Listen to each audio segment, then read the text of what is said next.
Om Swastiastu. Good evening, everyone. Come back here with me again. My name is Nikumasini Pramasta, and now I'd like to discuss about existentialism in educational philosophy. And I'd like to introduce my lecturer as well. She is Dr. Silo Nyoman Suryadi, SPD SAG MPD. And without any further ado, let's go to the table of contents. So after this, I have the table of contents. I have six main points that I'd like to discuss today.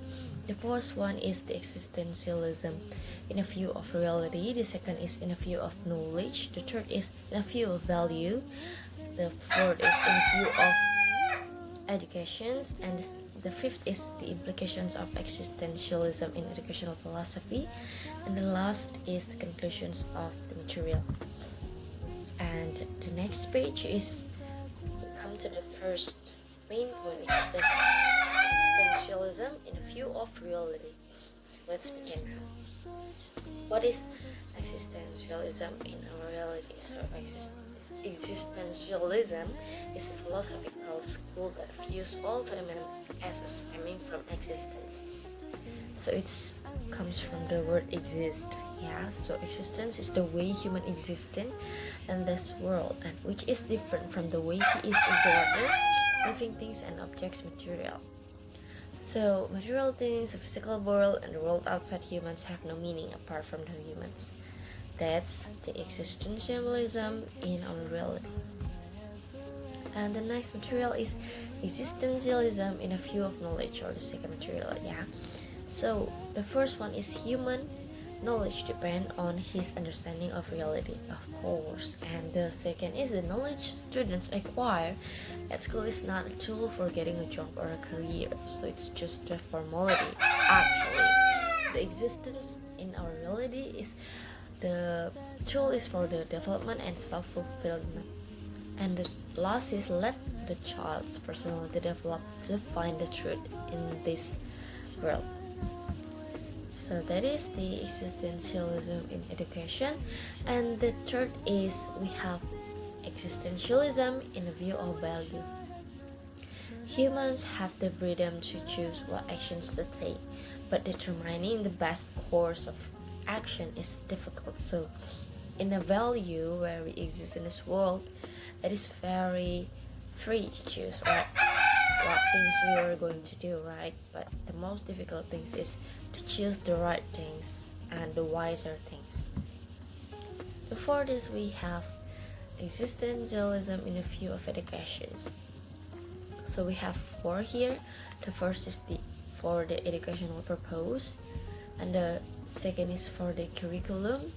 The third is teaching learning process, and the last is teacher's role. So in order to fulfill the educational purpose, we need to encourage the noble to develop their full self-fulfillment. Yeah, for the educational purpose, we use the existentialism for fulfilling the self-fulfillment of the students itself. And in the curriculum, the ideal curriculum is one that gives students the freedom to ask questions, carry out searches, draw and deliver their own opinions, their own conclusions, and according to existentialism, no one particular subject is more important than these subjects or than the others, right? That. And the third is the teaching learning process itself. In teaching, the teacher should not force their students, and teachers should not be equated with instructors. So do not command your students, but guide them. So our job as a teacher is not to transfer knowledge, but we also need to have a dignity. So because of it can reduce the teacher's dignity if you give a lot of command or a lot of instructors. And last is teacher's role, which the teacher's role is to give freedom to students to choose and determine experiences to help them find meaning in their lives. And the teachers must able to guide, as what I've said before.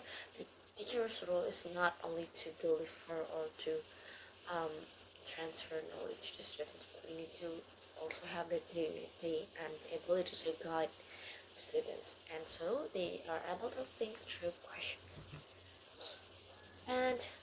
The last sub-material before conclusions, we have implications of existentialism, educational philosophy.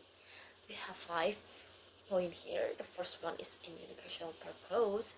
The implication is depend and provide proficiency and extensive and comprehensive experience in all forms of life.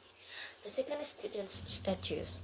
Student status are rational beings with free choice and responsibility for their choices. And the third is for the curriculum. The ideal curriculum is a liberal curriculum, a curriculum that provides freedom, but is based on rules, so it's still safe to use. And the fourth is teachers' roles. Teachers play a protective role, maintain academic freedom. It's about freedom, yeah. So we give freedom to the students to develop their own characters, choose what is their interest, making conclusions, and etc. The last is the method. There is no particular best learning method actually, but a good method that is able to create and to give us the situations to achieve the educational goals. Alright, so that is all about existentialism, and we can to conclusions that existentialism is a philosophical movement that emphasizes individual freedom choices and inherited meaninglessness of life. So existentialism is all about our freedom and humanity, our rights, and teach us to not choose a meaningless life like that. Thank you very much for following me in this whole time, and I'll see you on the next project maybe.